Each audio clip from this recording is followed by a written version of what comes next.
Shalom saudaraku, puji Tuhan, saya bersuka cita bisa menyapa saudara kembali melalui tayangan ini. Eh, saya mengucapkan selamat tahun baru, selamat Natal. Saya berdoa supaya saudara semua yang ada di sini boleh semakin mengenal isi hati Tuhan dan boleh selalu hidup di dalam takut akan Allah. Nah saudaraku, pada pagi hari ini saya merasa digerakkan Tuhan untuk mengajar tentang prinsip-prinsip yang berkaitan dengan membangun hubungan dengan Tuhan. Nah, saudaraku, saya pada kesempatan ini saya pertama-tama akan share tentang bertekun di dalam firman Tuhan, atau lebih tepatnya kita akan belajar bagaimana membaca Alkitab dengan benar. Ada berbagai macam bagian yang berhubungan tentang membangun hubungan dengan Tuhan. Ada tentang membaca Alkitab, ada pujian penyembahan, ada berdoa, ada mendengar suara Tuhan, ada bergaul dengan Roh Kudus. Nah, hal itu tidak cukup waktunya dalam 40 atau 30 menit jika dibagian semuanya. Karena itu saya akan membagikannya secara berseri. Nah, kita akan buka firman Tuhan dari 1 Timotius 4 ayat 7.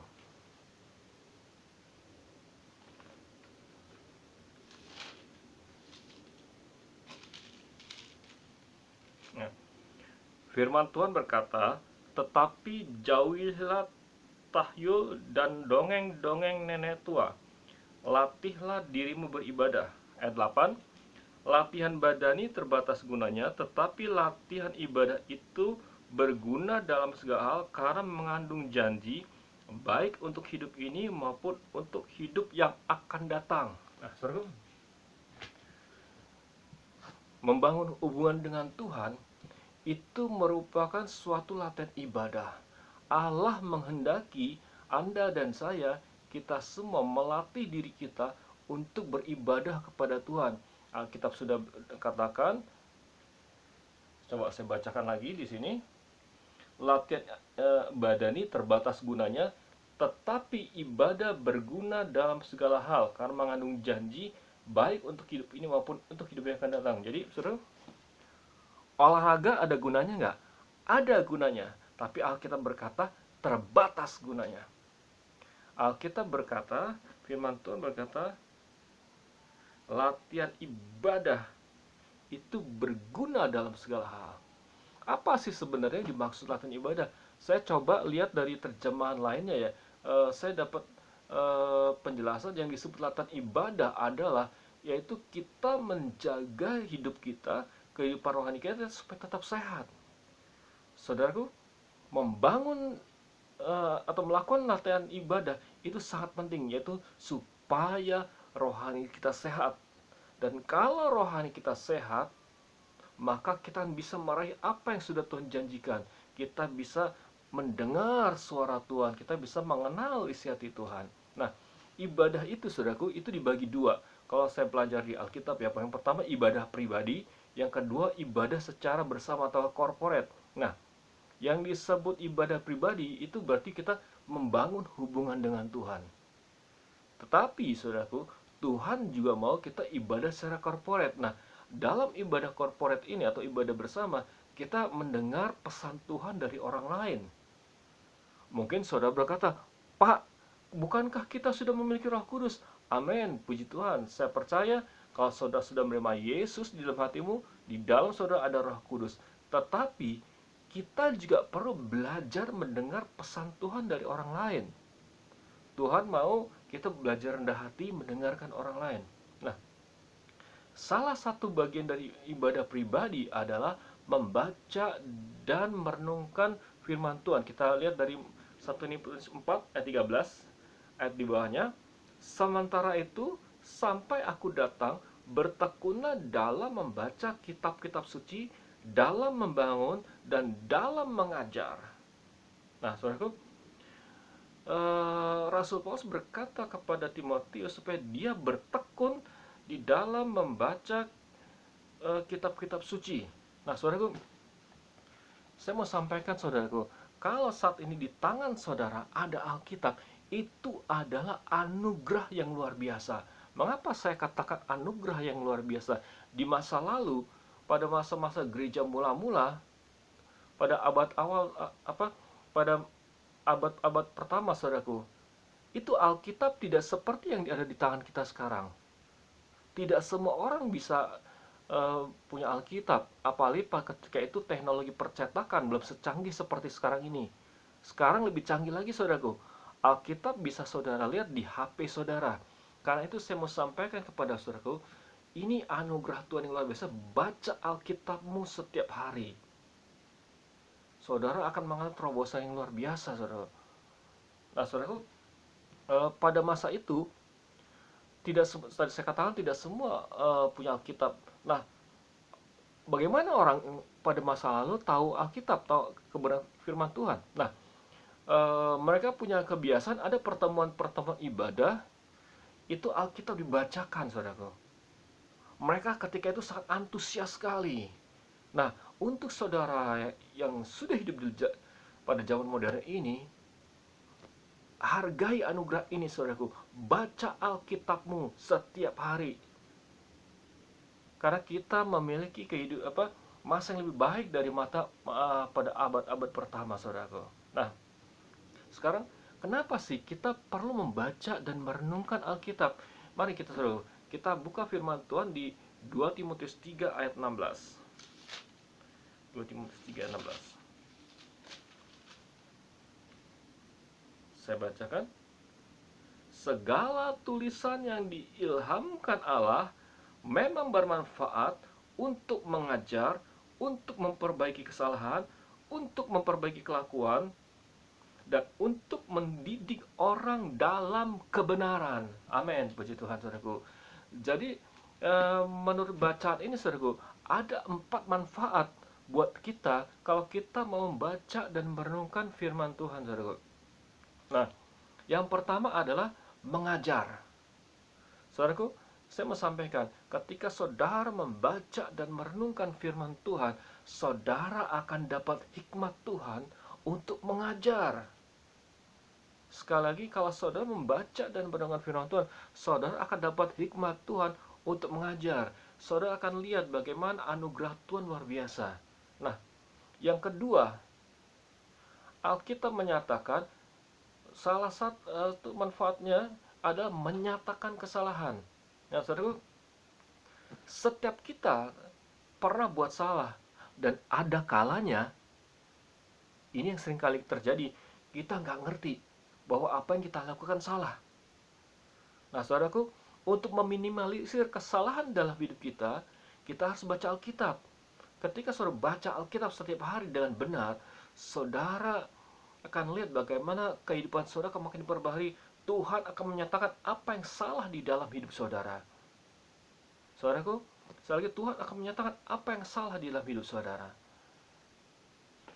Nah, saudara, ada beberapa ada hamba Tuhan sering berkata, aduh gimana ya, jemaat saya kok begini, susah banget dibilangin. Nah, saudaraku, memang, saudaraku, kita tidak mungkin bisa mengontrol kehidupan berjemaat. Oleh karena itu, saya sampaikan kepada saudara, kalau Anda yang menyaksikan acara ini adalah pemimpin rohani, sampaikan kepada mereka untuk membaca Alkitab. Saudara akan lihat bagaimana Allah mengubah mereka dengan dahsyat. Nah, manfaat yang ketiga, saudaraku, memperbaiki kelakuan. Nah, inilah ajaibnya, saudaraku, firman Tuhan. Firman Tuhan bukan hanya menyatakan apa yang salah dalam hidup kita, tapi firman Tuhan juga menyatakan bagaimana cara kita memperbaharui atau memperbaiki kehidupan kita yang salah, saudaraku. Inilah ajaibnya firman Tuhan, kedahsyatan firman Tuhan. Nah, yang keempat, saudaraku, manfaat dari Alkitab adalah mendidik orang dalam kebenaran. Saya coba membaca cari-cari terjemahan, membaca Alkitab terjemahan lain, saudara. Ketika itu saya dapat pengertian yang disebut mendidik orang dalam kebenaran adalah kita akan dimampukan Tuhan untuk hidup di dalam kekudusan dan integritas moral. Mungkin saudara yang menyaksikan tayangan ini, saudara masih jatuh bangun dengan dosa. Mungkin ada yang saudara yang jatuh bangun dalam dosa percabulan atau dosa-dosa yang lain. Saya mau sampaikan, baca Alkitab tiap hari, saudara akan lihat bagaimana saudara akan diberi hikmat oleh Tuhan, bagaimana mengatasi masalah-masalah dosa yang terjadi di dalam saudara. Nah, yang kedua, saudara, yang disebut mendidik orang dalam kebenaran adalah hidup di dalam kehendak Allah. Nah, saudaraku, ketika saudara membaca Alkitab, saudara akan telinga rohani kan semakin peka. Tentunya kalau saudara juga melakukan kebenarannya, telinga saudara semakin peka, saudara akan tahu bagaimana mengenal kehendak Allah. Saudaraku, seringkali ada orang-orang bertanya, gimana caranya kita bisa mendengar suara Tuhan? Nah, saudaraku, kalau saudara membaca dan mendengar firman Tuhan dan melakukannya, telinga rohani saudara akan makin peka dan saudara akan tahu bagaimana mengenal isi hati Tuhan. Sekali lagi saya mau katakan, kalau saudara membaca dan merenungkan dan melakukan firman Tuhan setiap hari, saudara, telinga rohani saudara akan semakin peka dan saudara akan bisa mendengar suara Tuhan. Masalah boleh ada, saudaraku, tapi ketika saudara tahu bagaimana mendengar suara Tuhan, saudara nggak akan kebingungan, saudaraku. Amin. Nah, lalu bagaimana caranya kita membaca Alkitab dengan benar? Tadi saya katakan, saudaraku, kalau saudara membaca Alkitab dengan benar, saudara akan menikmati anugerah yang luar biasa. Jadi, saudaraku, saya ulang lagi, ada 4 manfaat kita kalau kita membaca dan merenungkan firman Tuhan. Yang pertama, saudara akan dapat hikmat untuk mengajar firman Tuhan. Yang kedua, firman Tuhan akan menyatakan apa-apa yang salah dalam hidup saudara. Yang ketiga, firman Tuhan akan menolong saudara bagaimana memperbaiki kelakuan yang saudara yang salah. Yang keempat, ketika saudara membaca dan merenungkan firman Tuhan akan mendidik saudara hidup dalam kebenaran. Yang disebut hidup di dalam kebenaran adalah saudara akan dimampukan Tuhan untuk hidup di dalam kekudusan. Saudara akan dimampukan Tuhan untuk hidup di dalam kehendak Allah. Nah, bagaimana caranya kita membaca Alkitab dengan benar, saudara, sehingga kita dapat berkat Allah maksimal. Nah, kita akan lihat Efesus 1 ayat 17.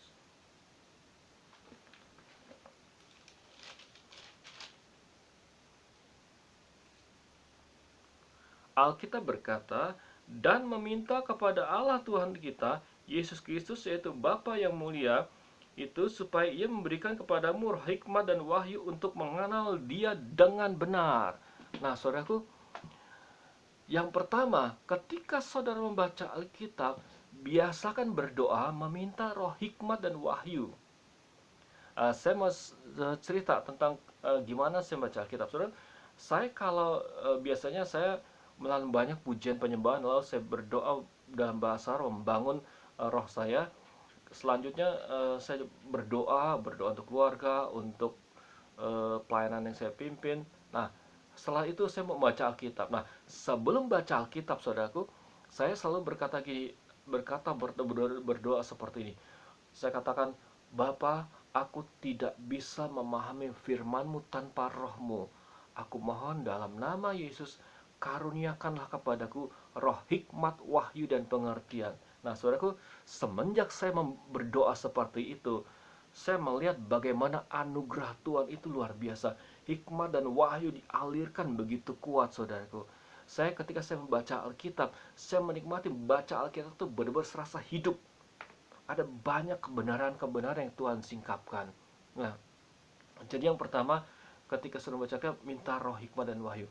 Apa sih gunanya roh hikmat dan wahyu? Saudaraku, ketika saudara meminta roh hikmat dan wahyu, saudara akan mendapat kemampuan untuk mengenal isi hati Tuhan.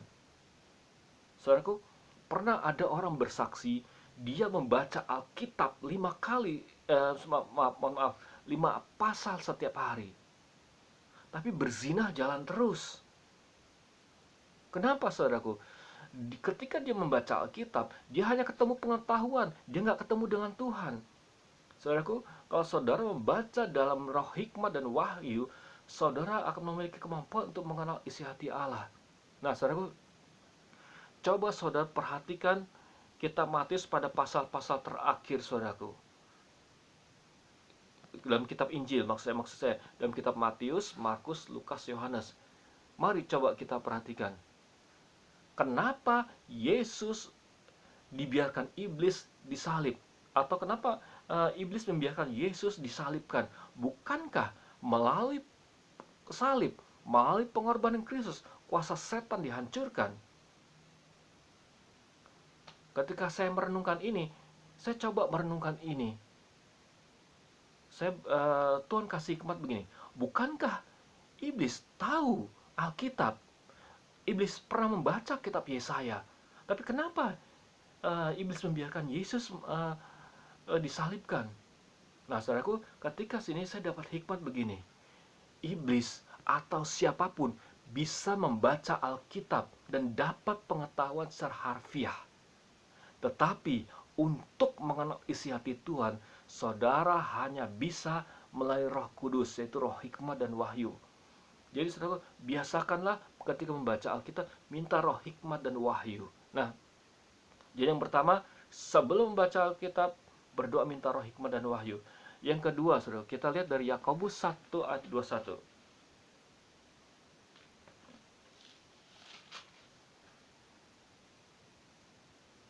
Alkitab berkata, sebab itu buanglah segala sesuatu yang kotor dan kejahatan yang begitu banyak itu, dan terimalah dengan lemah lembut firman Tuhan yang tertanam di dalam hatimu, yang berkuasa menyelamatkan jiwamu. Jadi yang pertama kita minta roh hikmat dan wahyu. Yang kedua, saudaraku, buang segala kejahatan dan hal yang kotor, saudaraku. Mungkin saudara bertanya, Pak, apakah saya harus sempurna dulu? Tidak, saudaraku. Nah, semua orang bisa berbuat salah, saudara. Tapi saudaraku, ada 3 dosa ini yang paling sering mengganggu hubungan kita dengan Tuhan. Nah, dosa ini, saudaraku, itu membuat kita tidak bisa menangkap isi hati Tuhan dengan benar. Yang pertama, kepahitan, saudaraku. Mungkin ada di antara saudara yang menyaksikan tayang ini, saudara sedang membenci orang lain, saudara sakit hati kepada orang lain. Ya, saudaraku, lepaskanlah pengampunan kepada mereka. Memang saya tahu itu tidak mudah. Saya tahu tidak enak rasanya disakiti, saudaraku. Tapi belajarlah. Saya juga belum lama ini, saudaraku, ada teman-teman pelayanan saya di bawah naungan saya, mereka memberontak kepada saya. Apa yang saya lakukan kepada mereka? Saya tidak balas kejahatan mereka. Saya cuma saya bawa ke hadapan mereka, ke hadapan Tuhan. Saya berkata, di dalam nama Yesus, aku melepaskan berkat, roh pertobatan dan pengampunan kepada mereka semua. Dan hati saya plong. Sampai apakah itu mengubah mereka? Sampai hari ini mereka belum berubah. Sampai hari ini mereka masih menjelek-jelekan saya, saudara. Tapi saya lepaskan pengampunan kepada mereka, saudaraku. Dan saudaraku, buang kepahitan. Saya pernah punya teman, saudaraku, yang sekolah Alkitab atau sekolah teologi. Dia berkata kepada saya bahwa sebab penyesatan, salah satu penyebab penyesatan agama-agama sesat, itu bukan mereka bodoh, saudaraku. Mereka semua pinter-pinter. Buktinya mereka bisa mengumpulkan massa dengan banyak. Salah satu sebab kenapa terjadi penyesatan adalah karena hatinya luka. Saya mau sampaikan, kalau hati saudara penuh kepahitan, saudara tidak bisa menerima kebenaran dengan maksimal. Bahkan bisa sesat, saudaraku. Nah, dosa apa yang harus dibuang? Percabulan, saudaraku. Perzinahan. Kitab Hosea mengatakan, saudaraku, bahwa perzinahan itu mengundang roh penyesatan. Nanti kapan-kapan saya membahas tentang ini, saudaraku. Saudaraku, mungkin ada di antara saudara yang menyaksikan tayang ini masih diikat dengan dosa percabulan. Nah, saudaraku, saya dalam kasih Tuhan, saya berkata kepada saudara yang menyaksikan ini, bertobat dalam nama Yesus. Dosa apapun juga, dosa percabulan dengan segala bentuknya tidak berkenan di hadapan Allah. Mungkin ada di antara saudara bahkan yang terlibat percabulan yang super berat. Nah, mungkin saudara berkata, Pak, apa itu percabulan super berat? Yang disebut percabulan super berat adalah sudah termasuk lesbian, gay, biseksual, dan transgender, saudara. Itu percabulan udah kelas berat, saudaraku. Saya katakan dalam nama Yesus, kalau saudara terlibat itu, bertobat.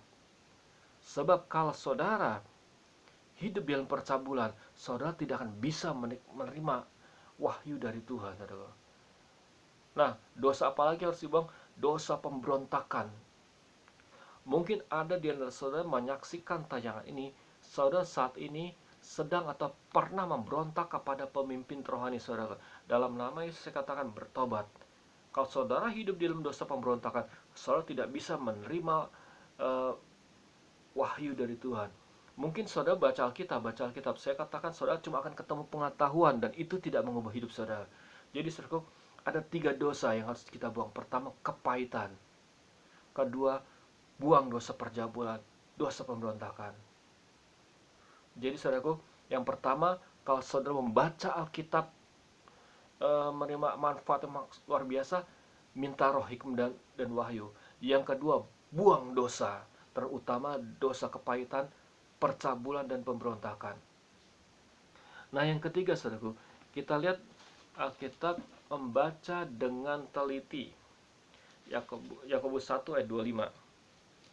Di sini dikatakan, tetapi barang siapa meneliti hukum yang sempurna, yaitu hukum yang memerdekakan orang, dan ia bertekun di dalamnya, jadi bukan hanya mendengar untuk melupakannya, tapi sungguh-sungguh melakukan, ia akan berbahagia oleh perbuatannya. Nah, saudaraku, di ayat ini dikatakan ada kata meneliti. Saudara tentu mengerti apa yang dimaksud meneliti. Jadi yang namanya meneliti, saudara perhatikan baik-baik satu persatu. Apa artinya? Bacalah Alkitab secara teliti, jangan serampangan, saudara. Kadang-kadang ada orang saudara baca Alkitab, hari ini Kejadian 1, lalu lengkap Mazmur 20, lengkap lagi Amsal 13. Bukannya nggak boleh baca Alkitab dengan gaya seperti itu, saudara. Tapi saya mau sampaikan, kalau saudara membaca Alkitab dengan teliti dan teratur, saudara akan semakin diperkaya oleh firman Tuhan. Memang, saudaraku, ada orang-orang tertentu, dia baca Alkitab sembarangan, kadang-kadang dapat sesuatu dan mungkin sering dapat sesuatu, tapi tidak mendapat kebenaran secara utuh, saudaraku. Bacalah Alkitab secara teliti, saudaraku. Mulailah dari kitab Matius 1, kemudian Matius 2, dan seterusnya. Saudara akan semakin diperkaya firman Tuhan. Nah, untuk saudara yang belum meluangkan waktu untuk baca Alkitab secara pribadi, saat ini, kalau saudara masih pemula, mulailah membaca Alkitab mulai dari Matius 1, saudara. Lalu besoknya Matius 2 dan selanjutnya. Nah, yang ketiga, saudaraku, memperkatakan firman. Kita lihat dari Yakobus 1 ayat 26 tadi. Yakobus 1 ayat 26. Jikalau ada orang menganggap dirinya beribadah, tapi tidak mengekang lidahnya, ia menipu dirinya sendiri dan sia-sialah ibadahnya. Saya dapat pengertian gini. Saudara ketika saudara baca Alkitab, saudara sudah minta roh hikmat dan wahyu, saudara sudah membuang dosa, saudara membaca dengan teliti, saudara pasti dapat sesuatu. Nah, apa yang menjadi rema buat saudara pada saat itu? Perkatakan. Pertama, di ruang doa saudara perkatakan. Nah, setelah itu saya minta kepada saudara yang ada di menyaksikan tayangan ini, bergabunglah dalam kelompok kecil atau kelompok sel, atau kalau di gereja saya namanya care cell. Nah, di sana saudara bisa belajar sharing firman Tuhan. Saudara bisa membagikan apa yang saudara terima pada saat membaca Alkitab. Dan ketika saudara membagikan kebenaran yang saudara terima, saudara akan semakin diperkaya, hikmat makin bertambah, saudaraku. Saudara akan makin mudah mengerti. Jadi saudaraku, perkatakanlah firman Tuhan. Nah, yang terakhir saudaraku, bagaimana membaca Alkitab? Mungkin saudara cuma dapat sedikit. Saya mau berkata, sekalipun yang saudara cuma dapat sedikit, lakukan firman Tuhan yang saudara terima dari Tuhan ketika saudara membaca Alkitab. Saudaraku, saya ulangi lagi ayat 25 ya. Tetapi barang siapa meneliti hukum yang sempurna, yaitu hukum yang memerdekakan orang, dan ia bertekun di dalamnya, jadi bukan hanya mendengar dan untuk melupakannya, tapi sungguh-sungguh melakukannya. Di sini ada kata-kata sungguh-sungguh melakukannya. Ia akan berkata, ia akan berbahagia oleh perbuatannya. Perhatikan kata sungguh-sungguh melakukannya dan perbuatannya. Jadi saudaraku, kalau saudara membaca Alkitab, mungkin saudara ketika dapat apa pewahyuan yang biasa, hikmat dan pewahyuan yang luar biasa dari Tuhan ketika membaca Alkitab. Saudaraku, sehebat apapun hikmat dan pewahyuan yang saudara terima, kalau saudara tidak melakukannya, hidup saudara nggak berubah. Sekali lagi saya katakan, sehebat apapun hikmat dan wahyu yang saudara terima dari Tuhan, kalau saudara tidak melakukannya, hidup saudara nggak bakal berubah. Belajarlah jadi pelaku firman Tuhan, saudaraku. Nah, jadi saudaraku, 5 hal bagaimana membaca Alkitab dengan benar. Yang pertama, minta roh hikmah dan wahyu dari Tuhan sebelum saudara membaca Alkitab. Sekali lagi, sebelum baca Alkitab, berdoalah minta roh hikmah dan wahyu. Yang kedua, buang segala dosa. Kalau saudara masih memiliki hidup dalam dosa kepahitan, dosa percabulan, dosa pemberontakan, buang itu, saudaraku. Yang ketiga, baca Alkitab dengan teliti, jangan serampangan. Yang keempat, firman yang saudara terima dari Tuhan ketika saudara baca Alkitab, perkatakan itu, saudaraku. Nah, kalau saudara biasa memperkatakan firman Tuhan, ini akan membiasakan saudara memperkatakan yang positif. Yang kelima, apapun yang saudara terima dari Tuhan ketika saudara baca Alkitab, lakukan itu. Ketika saudara melakukannya, hidup saudara akan berubah. Nah, saudaraku, sebelum menutup tayangan ini, saya mau berdoa buat saudaraku. Amin. Sekarang arahkan tangan saudara kepada video ini. Bapa, dalam nama Yesus, kami bersyukur boleh menerima kebenaran firman-Mu. Bapa, dalam nama Yesus, biarlah kuasa darah Yesus membasuh setiap orang yang menyaksikan tayangan ini. Biarlah roh-Mu Tuhan menjamah mereka, Tuhan.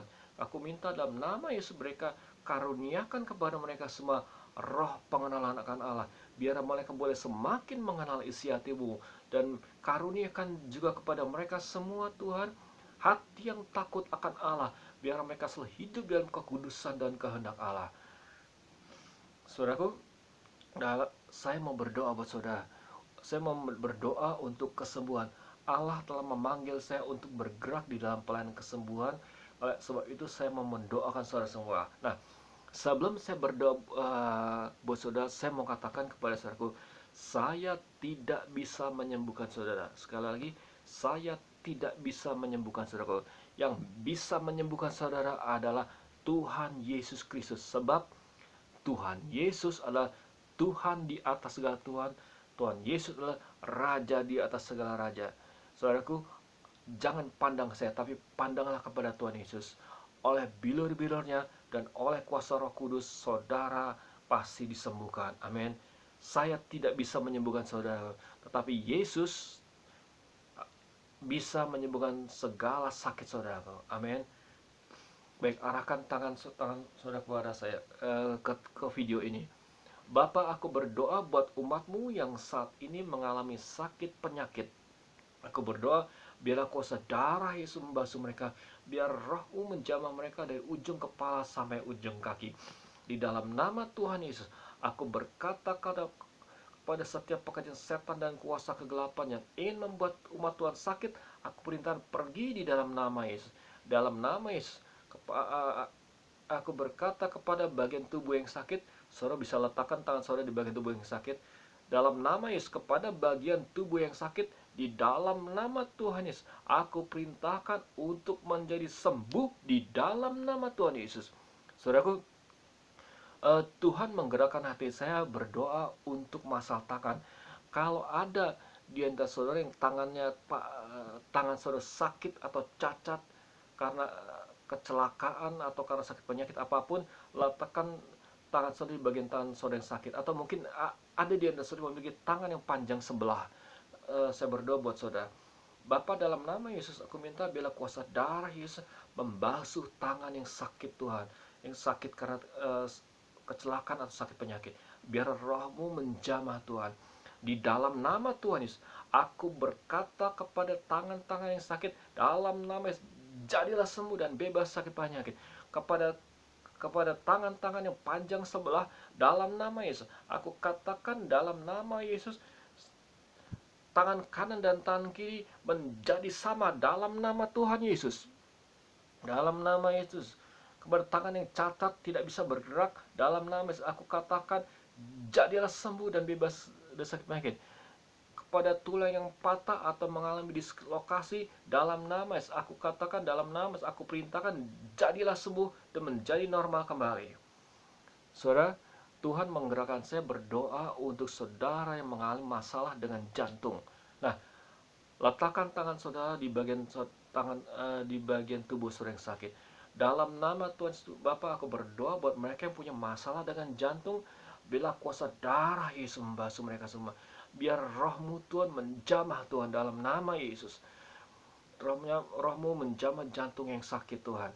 Dalam nama Tuhan Yesus, segala pekerjaan setan dan kuasa kegelapan yang ingin membuat jantung sakit, jantung umat Tuhan sakit, aku perintahkan pergi dan tinggalkan orang ini dalam nama Tuhan Yesus. Dalam nama Yesus, aku berkata kepada jantung yang sakit, dalam nama Yesus, jadilah sembuh dan bebas dari sakit penyakit. Kepada jantung yang sakit, dalam nama Tuhan Yesus, aku berkata jadi baru, dalam nama Yesus, jadi baru. Bapa, dalam nama Yesus, biarlah kau karuniakan kepada mereka jantung yang baru Tuhan. Saudara, Tuhan menggerakkan hati saya berdoa untuk saudara yang punya masalah dengan mata. Kalau ada di antara saudara yang punya masalah dengan mata, entah itu kebutaan, katarak, glaukoma, atau retinanya rusak, tumpangkan tangan saudara pada bagian mata saudara yang sakit. Dalam nama Yesus, aku berdoa buat mata yang sakit, biar aku minta bila kuasa darah Yesus membasuh mereka semua. Dalam nama Yesus, aku minta biar rohmu yang kudus menjamah mata mereka. Di dalam nama Tuhan Yesus, aku berkata kepada mata yang sakit, mata yang buta, mata yang terkena katarak, mata yang terkena glaukoma, mata yang sarafnya rusak, retinanya rusak, dalam nama Tuhan Yesus, aku perintahkan kepada mata itu, jadilah sembuh dan bisa melihat kembali dalam nama Yesus. Untuk Anda yang matanya minus, dalam nama Tuhan Yesus Kristus, aku perintahkan dalam nama Yesus, matanya minus jadi normal kembali dalam nama Yesus. Terima kasih Bapa. Bapa, aku percaya oleh bilur-bilur-Mu, oleh bilur-bilur Tuhan Yesus, setiap orang sakit yang menyaksikan tayangan ini sudah disembuhkan. Aku percaya oleh kuasa Roh Kudus, setiap orang yang menyaksikan tayangan ini sudah disembuhkan. Terima kasih Bapa, terima kasih, dalam nama Yesus kami mengucap syukur. Haleluya, amin. Puji Tuhan saudaraku, saya bersuka cita bisa menyampaikan kebenaran kepada saudara semua. Saya berdoa dalam nama Yesus, biarlah melalui tayangan ini, hidup saudara boleh semakin mengasihi Tuhan lagi. Amin. Puji Tuhan, haleluya.